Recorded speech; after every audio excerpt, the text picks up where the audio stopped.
Welcome to the Becks, a podcast that explores multimedia horror with host Becky and Sydney. Join us as we talk about movies, books, video games, music, and much, much more.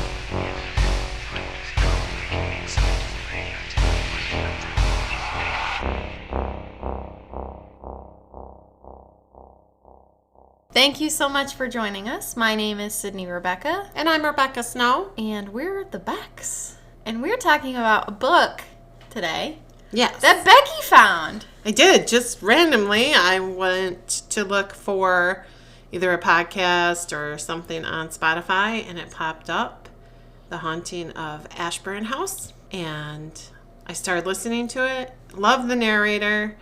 Got into the book. And now I've been recommending it to everybody because it's amazing. It is very creepy. It is. Excellently done. Yeah. So you listened to the audiobook. Yes. I read the ebook. So two totally different experiences. Yeah. I'm kind of, with horror, I sometimes don't like to do audiobooks because I don't want any outside influences into how I'm perceiving the book. And sometimes narrators can kind of give you a different pizzazz to the story, which is fine. Yeah, that makes sense. But, usually my first reading of a book, I like to do just, an ebook. That's just a personal choice. No, that's awesome. And I don't read anymore because I fall asleep and then it frustrates me. So I'm old. I just got a thing today that said I needed to do some Medicare stuff, which is bullshit because I'm not even there yet. Not even really close. So the premise of this book is everyone's dream. A rich relative that you had no idea existed bequeaths you a mansion. Yes. This young girl, Adrienne, her mom had passed away and she had been very sick prior to that. Mm-hmm. So she had basically not been working. She had no money and really no place to stay because her mother's illness had drained them of everything they had, as happens in this day and age. Yeah, most chronic illnesses do that.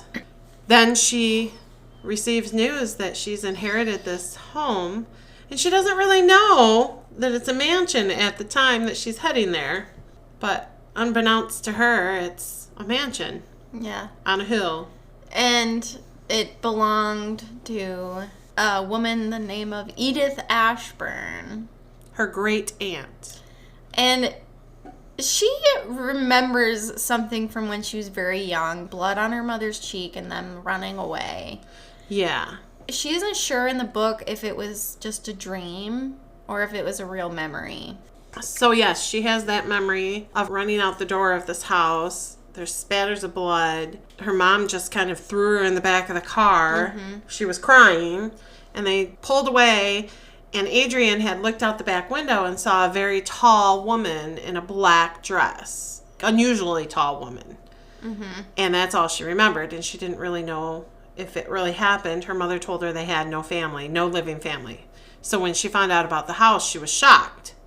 Yes. And she didn't put two and two together until the taxi driver pulled into the home, and then she realized that that was the house that she had dreamt of and seen. Yes. And remembered. And she's not completely alone. She does have her cat. I was going to say, there's a cat in here. His name is Wolfgang. He's a big, giant, furry beast. Very opinionated. Yes. Well, as all cats are. So, I think if it were me, I would be very overwhelmed if I didn't have at least my cat. And she does talk about how she rescued him. She's found him half starved, half dead, shivering. It has to be terrifying to be all alone like that. You've lost your mother. Mm-hmm. I've lost my dad, lost my husband. When you lose everybody, because her mother was all she had. Yeah. And as far as she knew, she had no living relatives. Mm-hmm. So here she is, basically alone in the world. And then she gets this news that she has a home because they were getting evicted. She literally was going to have to live on the streets. Yeah. And here she is given this house. So scary, you're going to this home, you don't know what you're looking at, you have no money. She had $20 in her pocket. That's it. God. But she had a anxiety. house. Yeah, I know, me too. But she had a house. So it was kind of a gift. Yeah. An exciting gift. And yeah. So on her taxi ride through the town, she sees a group of women that are all dressed up like they're from the city, but more than anybody she'd ever seen in the city dressed. Yeah, very extravagantly dressed. Yeah. And she noticed that they were looking at her and laughing. So she immediately took it personally. Which, how can you not? Yeah. It was catty. It felt catty to her. Yeah. And it's a small town. Yeah. She didn't want to be making enemies. Yeah. Like, immediately. Yeah, and she didn't know anything about her aunt. Mm-mm. Nothing. So how was she to know what they thought of her, let alone what they were going to think of Adrian now that she was there? She found out. She found out a lot. Basically, Edith was a recluse. She would come to town every single day to buy the newspaper. Yes, she would get other things now and then. Yeah. But every day it was for the newspaper. And she wasn't very friendly. Mm-mm. She wasn't rude or cruel. She just was not friendly. And one of the people in the town that Adrian ends up befriending, she works at the vet. And one of the more senior employees at the vet remarked that Edith would bring them injured animals sometimes that she would find on her walk through the woods or whatever. So it was kind of this weird mishmash of rumors that Addie had to deal with, because on one hand you have this very aloof, cool type of woman, and then you have somebody who cares about animals and leaves a house to this great niece that she only met once. And worse was that Edith's entire family had been murdered when she was just a child. Yeah. So. And there was a lot of rumors about that. Like, Addie, until closer to the end of the book, she didn't really get a concrete picture of what happened to the family. Like, she wasn't sure if it was like a murder or if it was like a gas leak or if it was... And nobody knew. Nobody knew in town. It had happened 80 or so years ago, because Edith had just passed away and she was in her 90s. And she was just a little girl. They figure 8 or 9 when it happened. She was the only survivor. And so everybody had a rumor. And because she was such a recluse, because she had left after the murders, she had gone away to live with her grandparents, and then she came back. And renovated the home. So people were in there for a very short period of time, and then nobody was allowed in there. She had no trespassing signs. She would tell them to leave. Nobody was allowed to come on the property. She would actually chase people off. Yeah. If they tried to use her driveway. Because her driveway had like a shortcut to some highway or something. Yeah. But so she didn't let anybody use it. Kids in town, it was the scary old lady on the hill. They would have bets to see who could sneak up to the porch and who was brave enough to do it. Who could get closest. Yeah, so she was the scary old lady in the big house. Well, and the thing is Adrian got kind of a scary introduction to Edith's psyche, shall we say, because upon moving into the house, she started finding cute little love notes everywhere. Scratched and scraped into the walls. Yeah. And the tables. Like... And doors. No mirrors. Is it Friday? Light the candle. Your family's still dead. Yeah. So she didn't really know what to think. She started to kind of feel like, oh, she lost her mind. And she was just by herself and she lost her mind. Yeah, and she was older. She had dementia. Something like that. I don't know. It made me sad. It made me sad, too. I knew... What did you think of the bottom half of the house having power, but the upstairs having no electricity? It was terrifying to me. It's this huge house with lots of nooks and crannies. That kind of freaked me out. I don't want to have a house where there's only power on one level. This isn't the first time I've read about a house having something like that. Well, yeah, because you read a lot of scary shit. I do, yeah. Well, it wasn't necessarily that, but it related to it. My first thought, honestly, and I know this is kind of critical, very immersed in the story, I was like, how is this going to be related to the plot? I did too. Yeah. Why does it matter that the top half of the house, it doesn't have electricity, but the bottom house did? And actually, one of my thoughts was, because she went through the bottom floor and it had the foyer and the sitting room and the kitchen and, all this stuff. And then she went above. That was where the bedrooms were and different storage closets and stuff like that. And then there was an attic. I'm like, this is a mansion. Where the fuck is the basement? Yeah. I was like, this place has to have a basement. Spoiler, it does, but you don't learn that for a while. Adrian doesn't learn that until like the last quarter of the book. So late. We're at the final act when she learns that there's a basement. It was hidden. It was quite hidden. She actually finds a room that her aunt had done up for her. Yeah, and there was a note there that said, Adrian, I hope you like your room. So she was the mean old lady in town. She was going nuts, but then she made up this modern, because it was the most modern part of the house, besides the no electricity thing. The furnishings were modern, whereas everything else was brass and glass and wood. There was more modern effects in this particular room, and it was a nice note that she left. Yeah. It was just confusing. Mm-hmm.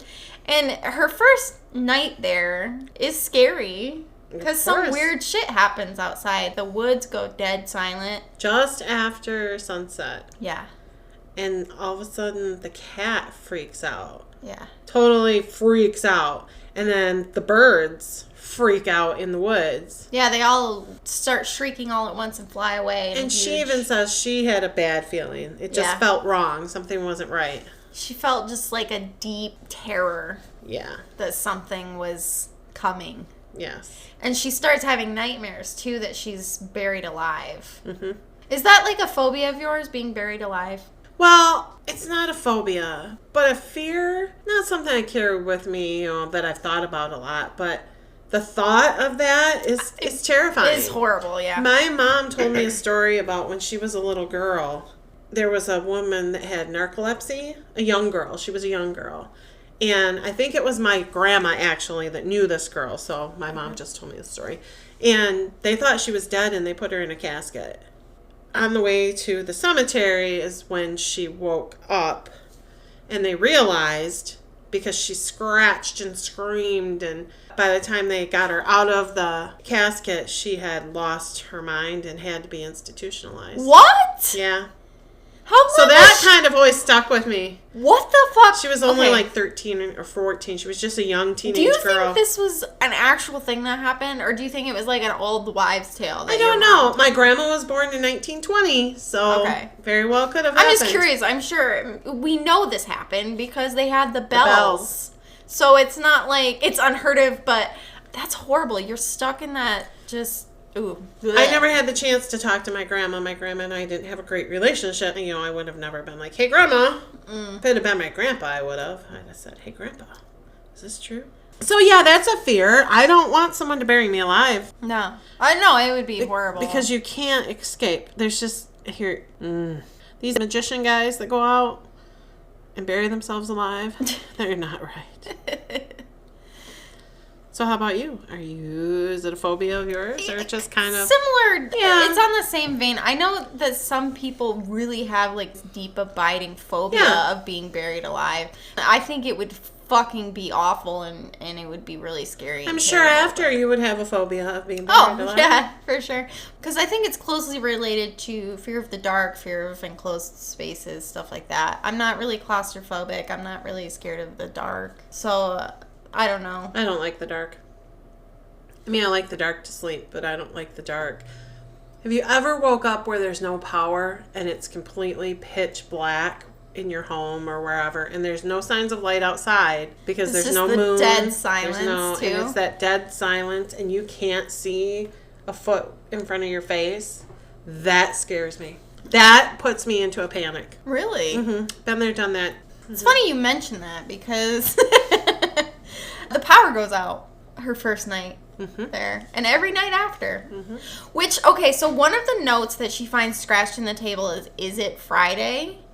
And I think the course of the novel, it's like 5-ish days, 6 days maybe. It's not, maybe it's a full week. Could be. But either way, it's not like a super long amount of time. But every time it was the new day, I was like, is it Friday? Bitch, what day is it? it? Because she would she'd sit down to have breakfast or whatever. Is it Friday? Light the candle. And the note's right there. And so then she just covered it with a tablecloth. She never... Because it was creepy. She never said what day it was. Not once in the novel. Not once. I was waiting. I was like, why won't you tell me what day it is? Because I was like, what if it's Friday? Exactly. And well, we know. Well, and it's so funny because you don't know as an audience member why that's there until Addie knows, which is at the end. So you don't even know why you have this heightened anxiety about, well, is it Friday? The moment, yes, I know. It's a really interesting narrative tool. I thoroughly enjoyed that. Yeah. I thought it was great. There was a lot of build-up in the book, too. Yeah. What happened, but... There's a lot of build-up. It is kind of a slow build, but scary things happen every day. Yeah. So it's... I don't want to say it's like a jump scare, but you have that slow creeping dread, and then you have things that kind of pay off, but then the dread doesn't leave afterwards. So, yeah, when she had that initial experience where the birds went crazy and the cat went crazy, and she felt like something was coming... That's how you feel. You know something's coming. You don't know when, you don't know what, but you know something's coming. And I did not see what was coming. No, me neither. I thought it was a good twist. I loved it. So. I thought it was a ghost or a murderer or something. Yeah. I fully didn't know. Yeah. The group of women come to her house the next day. And scare her. Yeah. Because she's like, there's people here. And they're backing in like they're going to make a quick escape. Yeah. So she gets all paranoid and scared. Doesn't she grab a kitchen knife? I don't remember. She may have. She was nervous. Because she thought that they had laughed at her. Mm-hmm. Well, when she couldn't see it was the women at first, she just saw this car pulling in. And then when she did see it was the women, she thought about not opening the door. Yeah. I'll just hide. I'll just act like I'm not here. They won't know. And this to me was a really sad part too, because she has this internal struggle with herself where she's like, you're alone. These could be friends. Yeah, that was a big thing. Friends. Yeah, that's sad. They could be friends. It just really... I think she was very isolated with her mom being ill, because if you haven't taken care of someone that is chronically ill, people ditch you. Yeah. They don't want to be around you anymore. And it's not that they're being mean.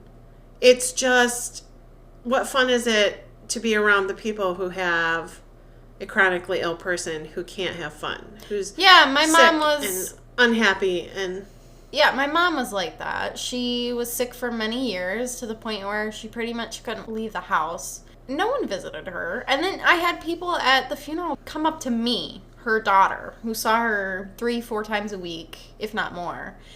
I can't believe she's gone. What? Where were you when she was alive? Yeah. But that's the way it was with Vince. Seriously, though. When he was sick and dying, he was telling people, and in their defense, Vince always said he was dying for years. But 2 days before he died, he called everybody and said, I'm done with dialysis. I'm going in the hospital. This is it. And his brother did show up, but none of his friends came to see him. Till after he was gone, then they were, I'm sorry. And I don't care if anybody listens to this. That's how it is with chronically ill people. Mm-hmm. People walk away. I mean, my friends were there. They were there till the end. They didn't come see Vince because they were my friends and they were there for me. But his friends, he would sit sometimes and cry. It was very hard to watch. Even though he and I didn't agree on life together, it was very hard to watch him because he kept saying, why won't anybody come see me when I'm alive? They're going to wait till I'm dead. And he was right. Sad. So, yes, so she probably lost whatever friends she had. Yeah. And then she had to leave. If she did have any left, she had to pack up and leave because she had no place to go. Yeah. So she was going to a completely different town and wanted friends. And that was kind of sad. Yeah. So there's Jane and Marion, Sarah. So Jane is like the leader. And she's the one who convinced everybody to come out and see her. Before she opens the door, they're kind of scared. Yes. And first I was like, God, are they going to leave pig's blood on her doorstep or something? I was nervous. But she actually invites them in, and they're all super curious about the house because Edith didn't let anybody inside. Yeah, that's basically why they came. Yeah. And they say that. They said it was like their only chance to maybe see Ashburn House. You know, something awkward happens. Jane drops a teacup, and it kind of breaks the awkwardness. And Addie and the rest of the girls all realize we're just people. And keep in mind, Addie's probably like 22. Yeah. She's young. Yeah, they're young. And they're all around that same age. And some of them even live with their parents. Yeah, some even still live with their parents. So they kind of see each other as people for the first time, and Addie's, okay, fuck, these people are, like, really gonna be my friends. And it's kind of hopeful and beautiful. Beth is the other girl. Beth, yeah, that's right. And she's the one that knows everything about the history. Yeah. It tells them that they're uneducated swine for not knowing. Yeah, and so Addie kind of is like, hey, I don't want to disappoint you guys, but I don't know anything about Edith. But the other girls are kind of excited about this, especially Beth, because she's like, well, I can tell you. Yeah. Like, everyone in this room is sick of hearing me rant about this place, but you're new, so Yeah. I'll have to sit through it again. Marion brought, like, baked goods and stuff. Like scones or something that morning. Yeah, that's and right. one thing of jam. Addie gives them a tour of Ashburn. Yeah, she does. That's right. And she takes them upstairs, and Beth gets super excited because in the hallway upstairs, there's so many portraits Yes. of the Ashburn family. And they're really good. Yeah. Super lifelike, beautiful. The artist is one of the Ashburn family members. Yeah. And he actually has some of his portraits in the local museum. That was her, like, great-great-uncle. Or great-great-granduncle, whatever. Yeah, because that would have been Edith's uncle. So great-great. Yes. Great-great-great-uncle? Whatever. yeah. Mm-hmm. An old dude. Yeah, super old. Oh, gosh. It just starts to get really creepy right away. One of the girls actually mentions, like, Edith would go to town every day, and she's like, it took 20 minutes to drive here from town. Like, she walked that every day, and one of the girls is like, no, there's a path. A shortcut. Yeah, there's a shortcut, and it's actually like a 15-minute walk or something. Edith took it every day, and And they called it Ashburn Road or Ashburn Lane. the Ashburn Walk. Oh, they that's called right. it. Oh. Yeah. Kind of like mall walk. Scariness. So she was excited to find that out. Yeah. So she could get to town quicker. She does not have a phone of any kind. Yeah, there's no house phone. There's no cell phone. She can't fucking afford it. She's like a freelance writer, so she ghost writes, and she'll do like adverts and stuff like that. But she doesn't have Steady job. steady job, yeah. And her recent clients, even though she had invoiced them multiple times, had not been paying. Yeah, her. they were delinquent. So she literally had $20 in her pocket. The first night she was there, she ate canned sardines Yeah, because that's what she found in Edith's pantry. yeah. She had food for her cat, though. Yep, she shared the sardines with the cat. And then She went to did. the store the next day with the girls. They gave her a ride after they did the whole tour. Yeah. And it was very nice because which one of them worked for the power company? Jane. Jane, she had actually turned the account on because she heard that it was a younger girl coming to live there. So she turned the account on for her. Yeah, So she had electricity. Yeah, and Adrian was like, I didn't even think of doing that. And Jane was like, I got you. Yeah. They just wanted to see 'Cause, Ashburn. I mean, well, and that's another thing, though, is like it kind of highlights how young and naive and kind of thrown out on her own Addie is. Because she didn't think about having to turn on the power to her house. Yeah. You know? And she never thought about it. It was on. Good for me. Yeah. Okay. I was like, wow. Yeah. Mm-hmm. One thing I do want to say, too, is that... So this book is called The Haunting of Ashburn House. The house doesn't feel haunted. At least not the bottom floor. There are times when the attic is creepy and the hallway full of the portraits is creepy. But everything scary is happening outside, to me. Yeah. And it's kind of a misnomer, as we learn later, because it isn't really... Well, I guess... Well, anyway, we'll get into it. Mm-hmm. So, let's keep going. Okay, let's see what happens. So, Marion... Oh, and every Friday they tell her there's a light glowing in the attic window. And Ashburn's at the top of the hill, so everyone in town can see it. It's like a bright light. which Addie had found in the attic. Generations is how she put it. Generations of candles that had not been lit. Yeah, you would never run out. Yeah. So, and then they tell her that every Friday, the weird lady on the hill lit a candle in the window and you could see it glowing. They didn't know it was they didn't know it was a candle, but they could see. But Addie knew because she had just left the candle wax all built up. Yeah. So it was kind of like it was obvious. Volcano of lava wax. Yeah. So yes, but that's a big thing. You have to know. Every Friday night, the candle was lit. Addie knew that. So 2 things happen the second night she's there.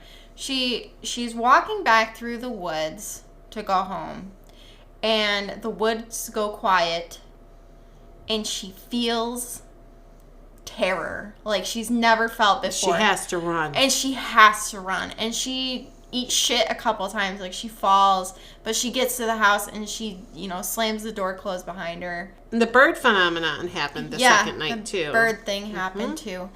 The second thing that happens is actually Marion comes to visit her, but she never makes it to Addie's house. And the next morning, Jane comes looking for Marion. With a knife.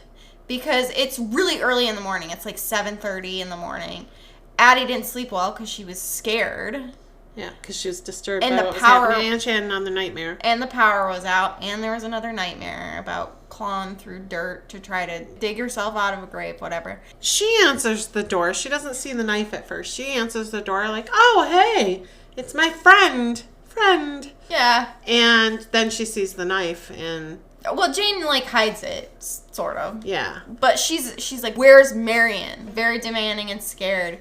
And Adrian's like, I don't know what the fuck you're talking about. Did something happen? Yeah. And Jane reveals that Marion had said that she was going to bring her some baked goods because she didn't have any food in her house. So she drove over after work, and then no one had seen or heard from her since. And Adrian's like, well, I heard a horrible noise last night. Yeah. After dusk. Because she asked what time the sun set. Yeah. She said, I heard a terrible noise just after sunset last night, but I thought it was whatever. Yeah, she's like, I wasn't sure what it was. So the 2 girls agree to search for Marion. And they find her car and some blood in the car. But no Marion. And this is when I was like, oh, there's literally a killer. Mm-hmm. Because I was like, where the fuck is she? Yeah, because her car wasn't hurt too bad, they said. But she did go down over a ravine and hit a tree, but her car wasn't totaled. They could tow it. Yeah. It was a little dented. The airbags hadn't even gone off. So the girls split up. Jane looks around the house, up and around the house, because they figured maybe she would try to get to the house and was disoriented, in shock, possibly. And Adrian went down, and she finds this clearing with a single gravestone in it. Mm-hmm. On top of the grave, with dirt dug out from the grave. Just Marion was laying there, staring up at the sky. Yeah, like she was in shock. Yeah, not moving, white as a ghost. Yeah, Adrian thought she was dead. Yes. And so she starts screaming, and Jane comes running, and they both are able to get her into Jane's car. Yeah. Addie realizes that it was very close to the house. Mm-hmm. Super close. And Jane decides that it would be better to put Marion in the car and take her to the next town over because there's a hospital there. There's only a doctor's office in their town. Yeah, and then it would be 30 minutes to wait because the drive's so long and blah, blah, blah. Which upset Addie because Addie wanted to take her in the house and warm her up before she left. But yeah, but Jane would not let... She did not want to go in the house. Yeah, she didn't want to go in the house. And Adrian kind of thinks okay, I don't know what happened. Obviously this is horrible, but she's I think I just lost all my friends. Yeah. Because Jane's she's the ringleader, essentially. So if Jane's not down with Addie, none of them are. Well, I think Addie feels that they may blame her because obviously she showed up with a knife. Yeah. So she thought Addie may have done something. Well, and even Addie thinks to herself, it makes sense that Jane would be suspicious because I had just moved here, and Yeah. So the cops come and they grab her car and tow it, and the sheriff just gives her the basket of food that was in the Yeah, he's like, this was car. for you. But yeah, they're like, there's no suspicion or anything at all. No. It was just an accident. Bad accident. Yeah. So So the next night, the power goes out again, and I forgot about the lantern. So there's a lantern at the bottom of the stairs that's used to navigate the upstairs, since the upstairs doesn't have electricity. it's like an oil lamp. Yeah. Yep. And there's also a fireplace in the foyer, which is where she and Wolfgang hang out the most.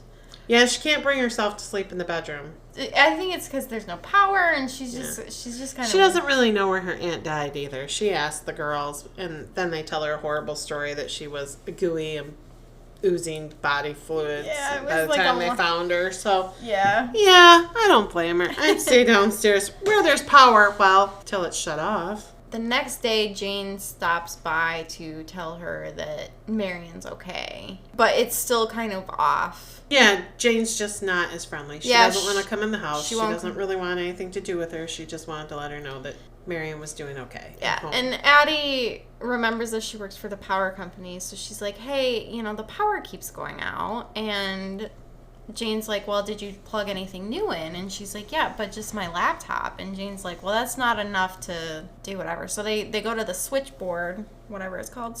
What is it called? I know it's not the switchboard. I don't know why I said No, that. it's a fuse box. Fuse box, yeah. They go to the switchboard and make a phone call. Shut up. They go to the fuse box, which is outside. Weird. It's an old house. Yeah, my fuse box is inside. Mine's an old house, but not that old. Well, in horror movies, old houses, always the fuse boxes are outside. So they go to the fuse box because Jane works for the power company, and all of the switches are thrown. Yeah. Every one of them.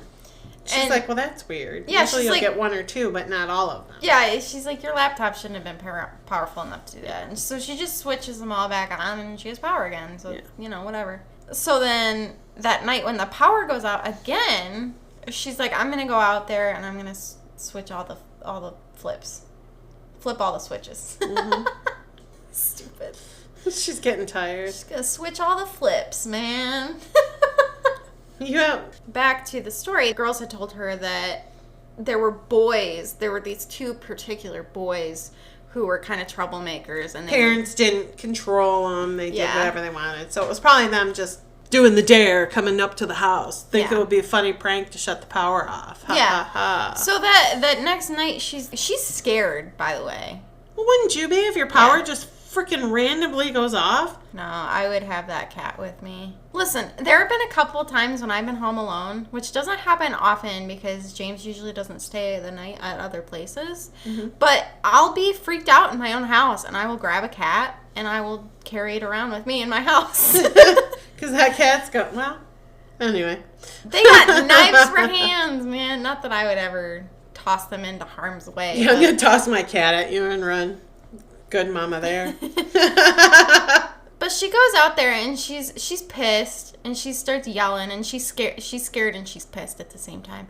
So she takes her shoelace and she doesn't have a lock. Mm-hmm. She puts it through the fuse box and she ties it really, really tight. So she's like, that way I know, like, these would have to be really stubborn vandals to cut through this and then throw them all, Well, it goes out again, despite that. And so by now she's really scared. Yeah, and so she stays indoors. And I think this is when she starts to hear the noises. Yeah.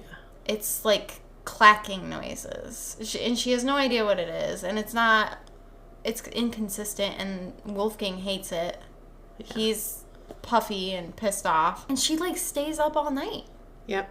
No because sleep. She's freaked out. The next morning, she goes to switch all the flips again, to flip all the switches again. I don't know why I keep doing that. Switch all the flips. But the shoelace is still there. It's not touched at all. So the power was shut off. She opens it. Yeah. And all of the switches are thrown. Yeah. So somehow, and she knew because she did a special knot. Yeah. That it was still her knot. Somehow all the power was turned off without ever touching the switches. Yeah. That's terrifying. I'm gone, dude. I'm running down that path so fast. It's daylight. I'm gone. But it doesn't matter. But it doesn't matter because things get bad. The weird bird phenomenon did not happen again, though. She waited for it.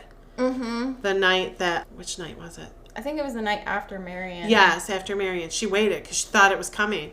She was all prepared and nothing happened. So that was kind of, for her, anticlimactic. Like, she was ready. Yeah. And then she kind of fell asleep. But that's when things got weird. Yeah, because she wanted to start, she was trying to be kind of systematic about it. She wanted to document what was happening and, talk to people in town about it and see if anybody else knew what was happening, whatever. So she checks her bank account. She's got one of the outstanding clients paid finally, so she's got some extra money. And she's like, God, I'd really like a phone, but I just can't afford it. So she buys a flashlight instead. It's so funny. Well, not just a flashlight. She also buys food. She realizes that her laptop, it won't turn on. So Nothing's working. Yeah, so it's a total disaster. I would be crying. Oh, me too. Constantly. Yeah. I would just be tears. I'd be walking around town. Nothing's working out. It's like she's not getting any sleep. Like, I don't know how this bitch didn't have a mental breakdown way sooner. Right? I know. Because I would have been on the floor. Like, I would have been in the bathtub crying. Sobbing. So I'm over it. She's so strong. That's one of the things I really liked about Addie is, like, she did have her breakdown towards the end a little bit. Yeah. But she was just solid. She was just a solid person, very likable. And she had grit. She was really brave. Because she was scared the whole time. But she was like, I'm going to fucking face whatever this is, I'm going to keep going. I'm not giving up. And at first she thought she was going to leave the house. She literally said to herself, I don't think I want to live here anymore. Yeah. And then she was like, you know what? At least for the foreseeable future, this is my house. Yeah. And I'm not letting anybody scare me away. Yeah. So she goes into town and she wants to do two things. She wants to find more about Edith's family and she wants to fix her laptop. And she's getting food too. So she stops by the vet's place. Oh, she wants to check on Marion too. Yes, to see how she is. So she stops by the vet place. And the lady that works there gives her Marion's address, like, right away. Yeah. She, like, doesn't even finish her thought. She's just like, I want to check on Marion. And she's like, I got you. And then she's like, hey, do you know anybody that can fix my laptop? And she's like, yeah, my brother will. And she's like, oh, great. I don't have any money. Like, is he willing to trade something? And she's like, he will if I tell him to. Yeah, exactly. She's like, he will. And she's like, well, if I can trade anything for him, like, design a website, whatever. So then she goes to visit Marion. And Marion's like... so bad. She's totally catatonic. And that's where we leave it for tonight. Listen next week for part 2 of The Haunting of Ashburn House. Today the pod, tomorrow the world. My name is Sydney Rebecca. And I'm Rebecca Snow. And we're the Becks.